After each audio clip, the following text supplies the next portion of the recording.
ওম শ্রীকৃষ্ণাই নমঃ। প্রিয় দর্শকবৃন্দ, আপনাদের সবাইকে স্বাগত জানাই আমাদের চ্যানেলে। আজকের ভিডিওটি মহাভারতের এক বিশেষ অধ্যায় ভগবদ গীতার ত্রয়োদশ অধ্যায় নিয়ে, যেখানে শ্রীকৃষ্ণ আত্মার প্রকৃতি এবং দেহের প্রকৃতি সম্পর্কে গভীর দার্শনিক আলোচনা করছেন। ভগবদ গীতার এই অধ্যায়টি আমাদের শেখায় দেহ এবং আত্মা একে অপর থেকে আলাদা, যদিও তারা একে অপরের সাথে সম্পর্কিত। এই অধ্যায়ে শ্রীকৃষ্ণ আমাদের বুঝিয়ে দেন প্রকৃতির তিনটি গুণ, সত্য, রজ, তম, কিভাবে আমাদের কর্ম, চিন্তা এবং আচরণকে প্রভাবিত করে এবং কিভাবে আমরা এই গুণগুলোর উপরে জ্ঞান অর্জন করে মুক্তির পথে এগিয়ে যেতে পারি। এই অধ্যায়ের মধ্যে শ্রীকৃষ্ণ যা বলছেন তা শুধু আমাদের জীবনের দর্শন বা আধ্যাত্মিক পথ নির্দেশনাই নয়, বরং জীবনের উদ্দেশ্য এবং প্রকৃতির অমোঘ সূত্রের প্রতি এক গভীর অন্তর্দৃষ্টি প্রদান করে। এই আলোচনায় আমরা আত্মা এবং দেহের প্রকৃতি, মুক্তির পথ এবং ঈশ্বরের সঙ্গে একাত্মতার গৌর তত্ত্ব বুঝতে চেষ্টা করব। আজকের ভিডিওতে আমরা ত্রয়োদশ অধ্যায়ের বিভিন্ন শ্লোকের বিশদ ব্যাখ্যা এবং তাদের আধুনিক জীবনের প্রয়োগ নিয়ে আলোচনা করব। এই আলোচনা আপনাদেরকে আত্মজ্ঞান অর্জনে সহায়ক হবে এবং আপনাদের দার্শনিক পথ চলার এক নতুন দৃষ্টিকোণ প্রদান করবে। তাহলে চলুন শুরু করি এবং ভগবদ গীতার এই চমৎকার অধ্যায়ের মধ্যে গভীরভাবে প্রবেশ করি। গীতার ত্রয়োদশ অধ্যায়ের প্রথম শ্লোকে অর্জুন বললেন, হে কেশব, আমি জানতে চাই প্রকৃতি, পুরুষ, ক্ষেত্র, ক্ষেত্রজ্ঞ এবং জ্ঞান ও জ্ঞেয় বিষয়ে। শ্রীকৃষ্ণ বললেন, হে কুন্তেয়, এই শরীরকে ক্ষেত্র বলা হয় এবং যিনি ক্ষেত্রকে জানেন তাকে ক্ষেত্রজ্ঞ বলা হয়। অর্জুন জিজ্ঞাসা করেন, প্রকৃতির অর্থাৎ সৃষ্টির মূল উপাদান, পুরুষ অর্থাৎ আত্মা, ক্ষেত্র শরীর, ক্ষেত্রজ্ঞ আত্মা বা দেহের অভ্যন্তরে যে দর্শক, জ্ঞান এবং জ্ঞেয় যা জানা উচিত সম্পর্কে শ্রীকৃষ্ণ এখানে ব্যাখ্যা করেন যে মানব শরীর ক্ষেত্র বা কর্মক্ষেত্র, যেখানে আত্মা কর্মফল ভোগ করে।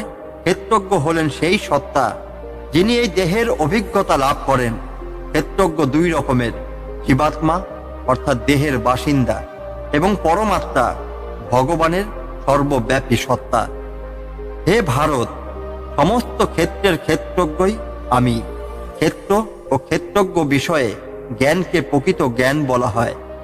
ভগবান কৃষ্ণ নিজেকে সমস্ত ক্ষেত্রের ক্ষেত্রজ্ঞ হিসেবে বর্ণনা করেন। এটি বোঝায় যে তিনি পরমাত্মা, তিনি প্রত্যেক জীবের দেহে বাস করেন এবং সর্বত্র উপস্থিত।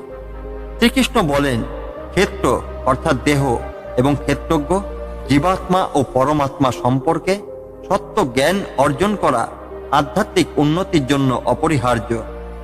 ক্ষেত্র তার প্রকৃতি, তার পরিবর্তন, উৎপত্তি ও কারণ এবং ক্ষেত্রজ্ঞের শক্তি সম্পর্কে সংক্ষেপে শুনে নাও। ভগবান শ্রীকৃষ্ণ অর্জুনকে জানান যে তিনি ক্ষেত্রের প্রকৃতি, এর গঠন, পরিবর্তন, উৎপত্তি ও ক্ষেত্রজ্ঞের ক্ষমতা সম্পর্কে ব্যাখ্যা করবেন। এখানে দেহ এবং আত্মা সম্পর্কের গভীর অর্থ বোঝানোর সূচনা করা হয়েছে। ক্ষেত্র দেহের বিভিন্ন উপাদান এবং ক্ষেত্রজ্ঞ দেহের অভ্যন্তরে আত্মার অবস্থানকে নির্দেশ করে। ঋষিগণ বিভিন্ন ছন্দে এবং ব্রহ্মসূত্রে যুক্তি ও প্রমাণের মাধ্যমে ক্ষেত্র এবং ক্ষেত্রজ্ঞের বিষয়টি ব্যাখ্যা করছেন। শ্রীকৃষ্ণ বোঝান যে ক্ষেত্র ও ক্ষেত্রজ্ঞ সম্পর্কে জ্ঞান কোনো নতুন বিষয় নয়। এটি প্রাচীন ঋষিগণ তাদের বেদ মন্ত্র ও ব্রহ্মসূত্রে গভীরভাবে ব্যাখ্যা করছেন। শাস্ত্রে এই বিষয়গুলি যুক্তি এবং প্রমাণের ভিত্তিতে প্রতিষ্ঠিত। পাঁচটি মহাভূত, পৃথিবী, জল, অগ্নি, বায়ু এবং আকাশ, অহংকার, বুদ্ধি, অব্যক্ত প্রকৃতি, 10টি ইন্দ্রিয়, মন এবং ইন্দ্রিয়ের 5টি বিষয়, রূপ, গন্ধ, শব্দ, স্পর্শ এবং রস, এই সমস্তই ক্ষেত্রের অন্তর্ভুক্ত। ক্ষেত্র বা দেহের গঠন এখানে ব্যাখ্যা করা হয়েছে। 5টি মহাভূত, এই দেহের উপাদান, অহংকার, আমি বোধ, বুদ্ধি, চিন্তা এবং বিচার করার ক্ষমতা, অব্যক্ত প্রকৃতির অদৃশ্য রূপ, 10টি ইন্দ্রিয়, 5টি জ্ঞানেন্দ্রিয়, চক্ষু, কর্ণ, নাসিকা, জিহ্বা, ত্বক এবং 5টি কর্মনেন্দ্রিয়, হাত, পা, মুখ, জননেন্দ্রিয় ও গমনেন্দ্রিয়। মন সমস্ত ইন্দ্রিয়ের সমন্বয়কারী। পঞ্চ ইন্দ্রিয় গোচর, ইন্দ্রিয়গুলোর বিষয় রূপ, রস, শব্দ, গন্ধ এবং স্পর্শ।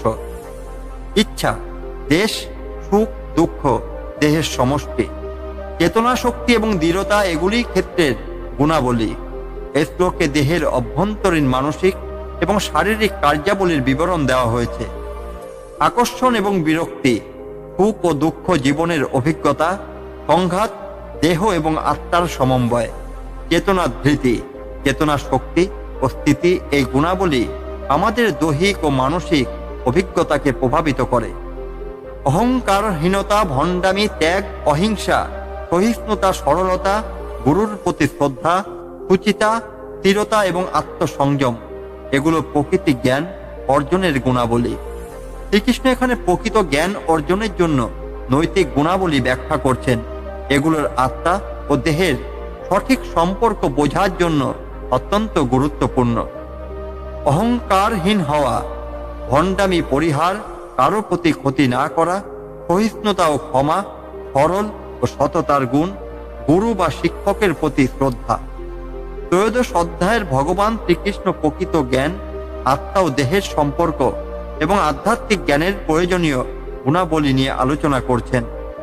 ইন্দ্রিয় সুখ থেকে বৈরাগ্য, অহংকারহীনতা এবং জন্ম, মৃত্যু, বার্ধক্য ও রোগের দুঃখকে বারবার উপলব্ধি করার জ্ঞানের লক্ষণ। শ্রীকৃষ্ণ এখানে বৈরাগ্যের গুরুত্ব ব্যাখ্যা করছেন। ইন্দ্রিয় ভোগ থেকে দূরে থাকা, অর্থাৎ অপ্রয়োজনীয় কামনা ও আসক্তি ত্যাগ করা। অহংকার বর্জন এবং নিজেকে দেহ বা ব্যক্তিগত সত্তা হিসাবে ভাবা বন্ধ করা। জীবনচক্রের দুঃখ এবং দুর্বলতাগুলি উপলব্ধি করে আধ্যাত্মিক মুক্তির পথ খোঁজা। এই বৈরাগ্য উপলব্ধি জীবনের অর্থপূর্ণ করে এবং আত্মজ্ঞান লাভের পথ উন্মোচন করে। পুত্র, স্ত্রী, গৃহাদি বিষয়ের প্রতি আসক্তি ত্যাগ এবং প্রিয় বা অপ্রিয় ঘটনা ঘটলেও চিত্তে সমতা বজায় রাখা, এগুলো জ্ঞানেরই গুণ। পারিবারিক জীবন এবং পার্থিব বিষয়ের প্রতি আসক্তি ত্যাগ করা, যা মুক্তি লাভের পথে বাধা সৃষ্টি করে। জীবনের সুখ দুঃখ, সাফল্য, ব্যর্থতায় সমানভাবে স্থিত থাকা, এই গুণাবলী অর্জন করলে একজন ব্যক্তি পার্থিব বন্ধনের বাইরে গিয়ে আত্মিক শান্তি অর্জন করতে পারেন। আমার প্রতি অচল ভক্তি, নির্জন স্থানে বসবাস এবং জনসমাজের প্রতি আসক্তি বর্জন, এগুলি জ্ঞানের লক্ষণ। একাগ্র ও একনিষ্ঠ ভক্তি, যা মানুষকে পরমাত্মার সাথে যুক্ত করে। নির্জন স্থানে ধ্যান ও একাগ্রতার মাধ্যমে আত্মিক উপলব্ধি লাভ। সমাজের অপ্রয়োজনীয় মেলামেশা বা কোলাহল এড়ানো, এই গুণাবলী একটি ব্যক্তিকে বাইরের মনোযোগ থেকে মুক্ত করে ভগবানের প্রতি সম্পূর্ণরূপে নিবেদিত হতে সাহায্য করে। আধ্যাত্মিক জ্ঞানের প্রতি নিরন্তর অনুরাগ এবং পরম সত্য উপলব্ধির প্রতি একাগ্রতা, এগুলোকে প্রকৃত জ্ঞান বলা হয়েছে। এগুলোর বিপরীত যা কিছু তা অজ্ঞানের অন্তর্ভুক্ত। আত্মা এবং পরমাত্মার জ্ঞানকে জীবনধারায় স্থায়ীভাবে অন্তর্ভুক্ত করা হয়। প্রকৃত সত্য অর্থাৎ আত্মা ও ভগবানের স্বরূপ অন্বেষণ করা, এই শ্লোকে শ্রীকৃষ্ণ জানান যে প্রকৃত জ্ঞান আত্মার চেতনার গভীরে পৌঁছানোর মধ্যে নিহিত।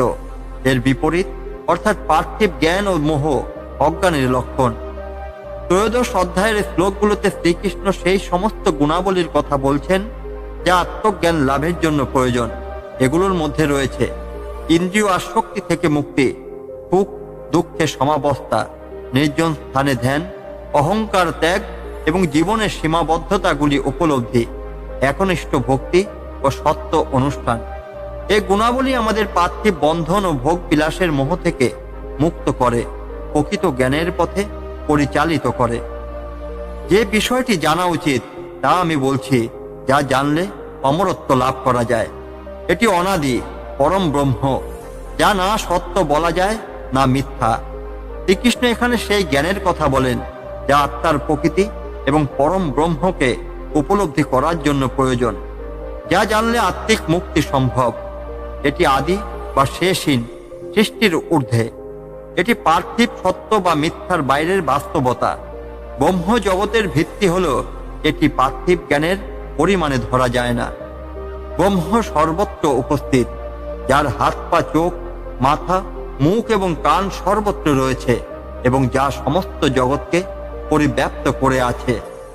ব্রহ্ম সর্বব্যাপী, এর অর্থ ভগবান বা পরমাত্মা জগতে প্রতিটি জীব ও বস্তুতে উপস্থিত। ব্রহ্মের হাত পা সর্বত্র, এটি বোঝায় ব্রহ্ম জগতের প্রতিটি কাজ এবং গতিবিধিতে অন্তর্নিহিত। সর্বত্র চোখ, মাথা এবং মুখ দ্বারা ব্রহ্ম সমস্ত কিছু দেখেন ও পরিচালনা করেন। ব্রহ্ম জগৎকে আচ্ছন্ন করে থাকেন, তবে তিনি জগতের গণ্ডির মধ্যে সীমাবদ্ধ নন। ব্রহ্ম সমস্ত ইন্দ্রিয়ের মাধ্যমে প্রকাশিত হলেও ইন্দ্রিয় থেকে মুক্ত। তিনি সকলের মধ্যে অবস্থান করেন, কিন্তু কোনো কিছুর দ্বারা আসক্ত হন না। ব্রহ্ম জগতের সমস্ত ইন্দ্রিয়ের গুণাবলী ধারণ করেন। উদাহরণস্বরূপ, ব্রহ্ম শুনতে, দেখতে এবং উপলব্ধি করতে পারেন। তবে ব্রহ্ম নিজে কোনো ইন্দ্রিয়ের দ্বারা আবদ্ধ নন। জগতে অবস্থান করেও ব্রহ্ম কোনো কিছুর প্রতি আসক্তি নন। তিনি নিরপেক্ষভাবে সমস্ত কিছুর মধ্যে উপস্থিত, কিন্তু কিছুতে সীমাবদ্ধ নন। ব্রহ্ম সমস্ত জীবের বাহিরে ও ভেতরে অবস্থান করেন। তিনি স্থির ও অস্থির উভয়। তিনি সূক্ষ্ম বলে অদৃশ্য, দূরেও আছেন আবার খুব কাছেও। শ্রীকৃষ্ণ এখানে ব্রহ্মের সর্বব্যাপিত্ব ও সূক্ষ্মতার কথা বলছেন। ব্রহ্ম জীবের বাইরেই আছেন এবং তাদের অন্তরেও বিরাজমান। তিনি অচল ও সচল উভয় রূপে উপস্থিত। ব্রহ্ম এতই সূক্ষ্ম যে সাধারণ জ্ঞানে উপলব্ধি করা কঠিন। ব্রহ্ম মনে হয় দূরে, অথচ তিনি প্রত্যেকের অন্তরে খুব কাছাকাছি অবস্থান করছেন। ব্রহ্ম সমস্ত জীবের মধ্যে অবিভক্তভাবে অবস্থান করেন। যদিও তিনি বিভক্ত বলে মনে হয়, তিনি সকল জীবের ধারক, সমস্ত কিছু গ্রাস করেন এবং সমস্ত কিছুকে সৃষ্টি করেন। ব্রহ্ম অবিচ্ছিন্ন ও অবিভক্ত, সমস্ত জীবের মধ্যে একইভাবে বিরাজমান। তবে জগতে তার বিভক্ত রূপ দেখা যায়। যেমন প্রত্যেক জীবের মধ্যে ভিন্ন ভিন্ন চেতনা শক্তি, ব্রহ্ম সমস্ত জীবকে রক্ষা ও ধারণ করেন। তিনি সমস্ত জগৎকে গ্রাস করেন এবং পুনরায় সৃষ্টি করেন। এই শ্লোকগুলোতে শ্রীকৃষ্ণ ব্রহ্মের বৈশিষ্ট্য ও গুণাবলী ব্যাখ্যা করছেন। ব্রহ্ম হলেন সর্বব্যাপী, সূক্ষ্ম, অবিভক্ত এবং প্রত্যেক জীব ও সৃষ্টির মধ্যে অন্তর্নিহিত। তিনি সকলের ধারক ও পালনকর্তা, তবে তিনি কারো প্রতি আসক্ত নন। এই জ্ঞান আত্মা ও পরমাত্মার সম্পর্ক বোঝাতে সাহায্য করে এবং মুক্তি অর্জনের পথ সুগম করে। ব্রহ্ম হলেন সমস্ত আলোদের আলো এবং অন্ধকারের ওপারে অবস্থান করেন। তিনি জ্ঞানের উদ্দেশ্য, জ্ঞান অর্জনের পথ এবং সকল হৃদয়ের অন্তরে বিরাজ করেন। ব্রহ্ম সেই আলো যা সমস্ত জাগতিক আলোকে আলোকিত করে। এটি জ্ঞানের আলো যা আত্মিক অন্ধকারকে দূর করে। ব্রহ্ম সমস্ত অজ্ঞানতার অর্থাৎ অন্ধকারের ঊর্ধ্বে। ব্রহ্মই জ্ঞানের চূড়ান্ত লক্ষ্য। তিনি সকলের হৃদয়ের গভীরে অবস্থান করেন এবং জীবের অভ্যন্তরীণ চেতনাকে পরিচালনা করেন। এইভাবে ক্ষেত্র অর্থাৎ দেহ, ক্ষেত্রজ্ঞ মানে আত্মা, জ্ঞান এবং জ্ঞেয় বিষয় সংক্ষেপে ব্যাখ্যা করা হয়েছে।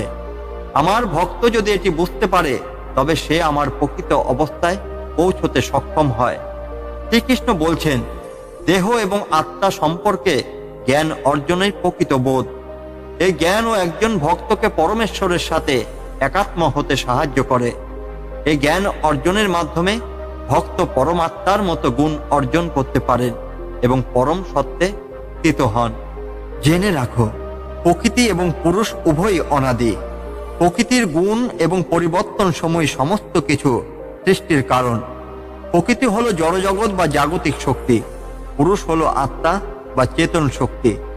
উভয় শাশ্বত এবং শুরু অন্তহীন।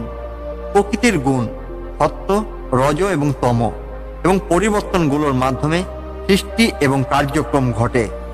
পুরুষ যখন প্রকৃতির মধ্যে থাকে, তখন সে প্রকৃতির গুণ ভোগ করে। গুণগুলোর প্রতি আসক্তি জীবের ভালো বা খারাপ জন্মের কারণ। আত্মা যখন প্রকৃতির মধ্যে আসক্ত হয়, তখন সে গুণের প্রভাবে আবদ্ধ হয়। আত্মা তখন সত্য, রজ এবং তম গুণের ফল ভোগ করে। গুণের সাথে আসক্তি বা সঙ্গই জীবের পুনর্জন্মের কারণ। ভালো বা খারাপ জন্ম এই গুণ ভোগের ফল। পুরুষ অর্থাৎ পরমাত্মা হলেন উপদ্রষ্টা মানে পর্যবেক্ষক, অনুমোদনকারী ধারক, ভোক্তা এবং মহেশ্বর। তিনি এই দেহে পরমাত্মার রূপে বিরাজ করছেন। পরমাত্মা প্রত্যক্ষদর্শী, তিনি প্রত্যেক জীবের কার্যকলাপ পর্যবেক্ষণ করেন। তিনি জীবের কর্মের অনুমোদন দেন কিন্তু জড়িত থাকেন না। পরমাত্মা জীবের ধারক ও তার কর্মফলের ভোগ সংস্থানকারী। পরমাত্মা হলেন সর্বশক্তিমান ঈশ্বর, যিনি জীব ও প্রকৃতির ওপর অধিপতি। দেহে উপস্থিত এই পরমাত্মাই প্রকৃত পুরুষ, যিনি চিরন্তন এবং সর্বত্র বিরাজমান। এই শ্লোকগুলোতে শ্রীকৃষ্ণ আত্মা ও পরমাত্মার প্রকৃতি, তাদের সম্পর্ক এবং জগতের সৃষ্টির রহস্য ব্যাখ্যা করছেন। ব্রহ্ম আলো, জ্ঞান এবং চেতনার উৎস। আত্মা যখন প্রকৃতির সঙ্গে সংযুক্ত হয় তখন জন্ম মৃত্যু চক্র শুরু হয়। পরমাত্মা সমস্ত জীবের অভ্যন্তরে উপস্থিত থেকে তাদের নির্দেশ দেন এবং কর্মফল প্রদান করেন। এই জ্ঞান মুক্তির পথ নির্দেশ করে এবং জীবকে তার প্রকৃত আত্মসত্তা উপলব্ধি করতে সাহায্য করে। যে ব্যক্তি পুরুষ অর্থাৎ আত্মা এবং প্রকৃতি মানে জড় জগৎ ও তার গুণাবলী সম্পর্কে জানে, সে যে অবস্থাতেই থাকুক পুনর্জন্ম লাভ করে না। যে ব্যক্তি আত্মা ও এবং প্রকৃতির পার্থক্য বুঝতে পারে, সে মায়ার আবরণ থেকে মুক্ত হয়। প্রকৃতির তিনটি গুণ সত্য, রজ, তম দেহে প্রভাব ফেলে, কিন্তু জ্ঞানী ব্যক্তি নিজেকে এই প্রভাব থেকে মুক্ত রাখতে পারে। আত্মা যখন প্রকৃতি এবং গুণের আসক্তি ত্যাগ করে তখন তা পুনর্জন্মের চক্র থেকে মুক্ত হয় এবং মুক্তি লাভ করে। কেউ কেউ ধ্যানের মাধ্যমে নিজেদের অন্তরে পরমাত্মাকে উপলব্ধি করেন, আবার অন্যেরা সাংখ্যযোগ বা কর্মযোগের মাধ্যমে তাকে উপলব্ধি করেন। ধ্যান ও একাগ্রতার মাধ্যমে আত্মার প্রকৃত অবস্থান উপলব্ধি করা যায়। জ্ঞানের পথে অর্থাৎ দার্শনিক চিন্তার মাধ্যমে ব্রহ্মকে বোঝা। নিঃস্বার্থ কর্মের মাধ্যমে ঈশ্বরের সাথে একাত্ম হওয়া। এই পথগুলো বিভিন্ন ধরনের ব্যক্তিত্ব ও প্রবণতার জন্য নির্ধারিত, কিন্তু প্রতিটি পথের চূড়ান্ত লক্ষ্য একই আত্মসাক্ষাৎ। যারা এই পথ সম্পর্কে জানেন না কিন্তু অন্যদের কাছ থেকে শোনার পর ভগবানের উপাসনা করেন, তারাও মৃত্যুর বেদনা অতিক্রম করে মুক্তি লাভ করেন। এমন মানুষ আছেন যারা জ্ঞানের অভাবে নিজে থেকে এই পথটি অনুধাবন করতে পারেন না, তবে তারা গুরু বা শাস্ত্র থেকে জ্ঞান শোনার পর ভগবানের উপাসনা শুরু করেন। এই উপাসনা তাদের জন্ম মৃত্যু চক্র থেকে মুক্তি দেয়। এটি দেখায় ভক্তি এবং বিশ্বাসের মাধ্যমে মুক্তি সম্ভব। এমনকি যারা গভীর জ্ঞানী নন তারাও, হে ভরশ্রেষ্ঠ স্থাবর বা জঙ্গম, যা কিছু সৃষ্টি হয় তা ক্ষেত্র এবং ক্ষেত্রজ্ঞের সংযোগের ফল। দেহ ও আত্মার সংযোগে জীবনের মূল কারণ। জড় পদার্থ থেকে শুরু করে জীবিত প্রাণী পর্যন্ত সমস্ত কিছুই এই সংযোগের ফল। সৃষ্টির যে কোনো রূপই ক্ষেত্র, প্রকৃতি এবং ক্ষেত্রজ্ঞের আত্মার মধ্যে অন্তর্নিহিত সম্পর্কের মাধ্যমে ঘটে। এই শ্লোক দেখায় দেহ ও আত্মা সমন্বয়ে জীবন ঘটে এবং এই সত্য বোঝা আধ্যাত্মিক জ্ঞানেরই অংশ। যে ব্যক্তি সমস্ত জীবের মধ্যে সমানভাবে বিরাজমান পরমেশ্বরকে দেখতে পান, তিনি প্রকৃতপক্ষে দেখেন। যদিও দেহ বিনষ্ট হয়, পরমাত্মা বিনাশশীল নন। ঈশ্বর প্রত্যেক জীবের মধ্যে সমানভাবে উপস্থিত। তিনি কাউকে বড় বা ছোট বলে বিবেচনা করেন না। পরমাত্মা সর্বত্র অবস্থান করেন, কিন্তু তিনি পরিবর্তনশীল, জগতের প্রভাব মুক্ত। দেহের মৃত্যু ঘটে কিন্তু আত্মা অমর। এই জ্ঞান সত্য উপলব্ধি করতে সাহায্য করে। যে ব্যক্তি এই চেতনা অর্জন করেন তিনি সত্য দর্শনের অধিকারী। এটি দেখায় আত্মা এবং দেহের প্রকৃতি বোঝা মুক্তির জন্য অপরিহার্য। এই শ্লোকগুলোতে শ্রীকৃষ্ণ জগতের বাস্তবতা এবং পরমাত্মার সর্বব্যাপিত্ব ব্যাখ্যা করছেন। প্রকৃতি ও আত্মা সম্পর্কে জ্ঞান অর্জন করলে মুক্তি সম্ভব। বিভিন্ন যোগপথ যেমন ধ্যান, কর্ম বা জ্ঞান যোগ অনুসরণ করে আত্মসাক্ষাৎ করা যায়। সমস্ত জীবের মধ্যে সমভাবে উপস্থিত পরমাত্মাকে উপলব্ধি করা মুক্তির প্রধান চাবিকাঠি। যারা সরাসরি বুঝতে পারেন না কিন্তু শাস্ত্র গুরুর নির্দেশে ভক্তি করেন, তারাও মুক্তি লাভ করেন। এই শ্লোকগুলো আত্মা ও দেহের প্রকৃতি সম্পর্কে গভীর বোধ জাগিয়ে তোলার মাধ্যমে ভক্তকে তার চূড়ান্ত লক্ষ্য মুক্তির পথে এগিয়ে নিয়ে যায়। যে ব্যক্তি সর্বত্র সমভাবে বিরাজমান ঈশ্বরকে দেখে, সে কখনো নিজের দ্বারা নিজের ক্ষতি করে না। এই উপলব্ধির মাধ্যমে সে পরম গতি অর্জন করে। যে ব্যক্তি সমস্ত জীবের মধ্যে ঈশ্বরের সমান উপস্থিতি উপলব্ধি করে, তার মধ্যে হিংসার প্রবৃত্তি থাকে না। এই উপলব্ধি জীবকে নিজের আত্মার প্রতি সঠিক দায়িত্ব পালনে সাহায্য করে। এই জ্ঞান ও আচরণের মাধ্যমে মুক্তি বা পরম গতি লাভ সম্ভব। যে ব্যক্তি বুঝতে পারে যে সমস্ত কাজ প্রকৃতির দ্বারা সম্পন্ন হচ্ছে এবং আত্মা অকর্মা, সে প্রকৃত সত্য উপলব্ধি করে। প্রকৃতির গুণের প্রভাবে সমস্ত কর্ম সংঘটিত হয়। আত্মা শুধুমাত্র দর্শক বা সাক্ষী, সে প্রকৃতির কর্মে সক্রিয় অংশগ্রহণ করে না। এই জ্ঞান ব্যক্তি জীবকে কর্মফলের বন্ধন থেকে মুক্তি দেয়। যখন কেউ সমস্ত জীবের আলাদা অস্তিত্ব এবং তাদের উৎস একই পরমাত্মায় দেখতে পায়, তখন সে ব্রহ্মের অবস্থায় পৌঁছায়। জগতের সমস্ত জীব তাদের গুণ ও কর্মে পৃথক হলেও তাদের মূল উৎস এক পরমাত্মা। এই উপলব্ধি আসে যখন ব্যক্তি একক পরমাত্মাকে সমস্ত সৃষ্টির মূল বলে অনুভব করে। এই উপলব্ধি জীবকে ব্রহ্ম জ্ঞান লাভ করতে সাহায্য করে, যা মুক্তির পথে অগ্রসর করে। পরমাত্মা অনাদি এবং অচল, তিনি কোনো কাজ করেন না এবং কোনো কর্মের সঙ্গে যুক্ত হন না। শরীরের অবস্থান করেও তিনি অপ্রভাবিত থাকেন। পরমাত্মা অনাদি, তিনি জন্ম মৃত্যুর চক্রের বাইরে। তিনি সমস্ত কার্যক্রমের অধিকারী হলেও সরাসরি কোনো কর্ম করেন না। শরীরে অবস্থান করেও পরমাত্মা জাগতিক কর্মফলের দ্বারা প্রভাবিত হয় না। এই শ্লোক দেখায় পরমাত্মা সর্বশক্তিমান হলেও জাগতিক কর্মে জড়িত নন। যেমন আকাশ সর্বত্র অবস্থান করে স্পর্শ করে না, তেমনি আত্মা শরীরের থেকেও কোনো কর্ম দ্বারা স্পর্শিত হয় না। আকাশ অত্যন্ত সূক্ষ্ম, তাই এটি কোনো কিছুর দ্বারা প্রভাবিত হয় না। একইভাবে আত্মা সমস্ত শরীরে উপস্থিত থাকলেও কোনো কর্মফলে লিপ্ত হয় না। এই শ্লোক আত্মার শুদ্ধতা ও নিরপেক্ষতার কথা বলে। যেমন সূর্য তার এক স্থানে স্থিত থেকেও সমস্ত জগৎকে আলোকিত করে, তেমনি ঈশ্বর তার অবস্থানে থেকেও সমস্ত জীবকে পরিচালন করেন। সূর্য এক জায়গা থেকে সমস্ত দিকে আলো ছড়ায়, ঈশ্বরও একইভাবে সকল জীবের অভ্যন্তরে থেকে তাদের পরিচালনা করেন। এই শ্লোক ঈশ্বরের সর্বব্যাপিতা ও শাশ্বত উপস্থিতির ব্যাখ্যা দেয়। যে ব্যক্তি ক্ষেত্র ও ক্ষেত্রজ্ঞ সম্পর্কে জ্ঞান অর্জন করে এবং প্রকৃতি ও জীবের মধ্যে পার্থক্য বোঝে, সে প্রকৃত মুক্তি লাভ করে। ক্ষেত্র ক্ষেত্রজ্ঞের প্রকৃতি বোঝা আত্মজ্ঞান অর্জনের প্রথম ধাপ। প্রকৃতির বন্ধন থেকে মুক্তি লাভ করা মুক্তির চূড়ান্ত লক্ষ্য। এই শ্লোক ব্যক্তি জীবনকে তার অন্তর্নিহিত আত্মাকে উপলব্ধি করতে উদ্ধত করে। এই অংশে শ্রীকৃষ্ণ প্রকৃতি, আত্মা এবং পরমাত্মার প্রকৃতি নিয়ে আলোচনা করছেন। ঈশ্বর সর্বত্র সমভাবে বিরাজমান। আত্মা অকর্মা এবং দেহের ক্রিয়াকলাপে যুক্ত হয় না। আত্মা শাশ্বত, শুদ্ধ এবং জাগতিক বন্ধন থেকে মুক্ত। ক্ষেত্র ও ক্ষেত্রজ্ঞের প্রকৃতি উপলব্ধি করাই মুক্তির পথ। এই জ্ঞান অর্জন করলে একজন ব্যক্তি ঈশ্বরের চিরন্তন অবস্থায় পৌঁছাতে সক্ষম হয়।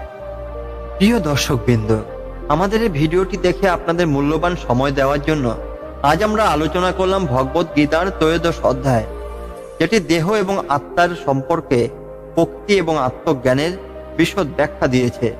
শ্রীকৃষ্ণের উচ্চতর দর্শন আমাদের জীবন ও আধ্যাত্মিক পথ চলায় গভীর প্রভাব ফেলতে পারে। আপনি যদি এই ভিডিওটি উপভোগ করেন এবং আমাদের আলোচনায় কিছু নতুন ধারণা পেয়ে থাকেন, তাহলে অনুগ্রহ করে লাইক, শেয়ার এবং সাবস্ক্রাইব করতে ভুলবেন না। এছাড়া আপনার মূল্যবান মতামত এবং প্রশ্নের জন্য কমেন্ট সেকশনে লিখুন, আমরা সেগুলো পড়ে খুব খুশি হব। ভগবদ গীতার প্রতিটি অধ্যায় আমাদের জীবনের প্রতিদিনের চ্যালেঞ্জের জন্য এক নিরন্তর পথপ্রদর্শক। জীবনের প্রয়োগ করে এক পরিপূর্ণ জীবন যাপন করি। পরবর্তী ভিডিওতে আবার দেখা হবে, সেখানে আরো নতুন আধ্যাত্মিক আলোচনার সাথে আমরা ফিরে আসব। ততক্ষণ পর্যন্ত ধন্যবাদ এবং শুভকামনা। জয় শ্রীকৃষ্ণ।